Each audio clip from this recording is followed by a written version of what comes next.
দেন না ভাই, ঠিক মতো চলে না, কি ঠিক করে দিলেন? আপনি আমার এলাকার ভাই ব্রাদাররা যদি আঙ্গুলাকে এরকম করেন, এটা কি হইলো ভাই? ঠিক করে দেন না। আচ্ছা রুবেল, তুমি এক কাজ করো, তুমি কালকে একটু কষ্ট করে দোকানে এসো।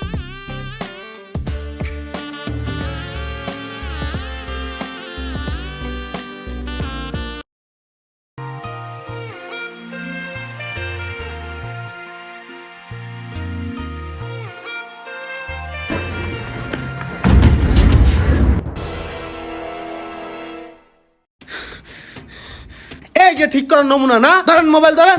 3 মাস ধরে আপনার পিছে ঘুরতাছি, কি ঘোরানোটা ঠিক করছেন? হ্যাঁ, 2 দিন পর পর আপনার পিছে আমার ঘোরা লাগে। যেমনে পারেন কালকের মধ্যে আমার মোবাইল ঠিক করে দিবেন, আর নাহলে এলাকার মসজিদের মাইকে আমি চিল্লায় কমু আপনি একটা বাটপার, সার্ভিসের নামে বাটপারি শুরু করছেন। কেন আমার আপনার কাছে বারবার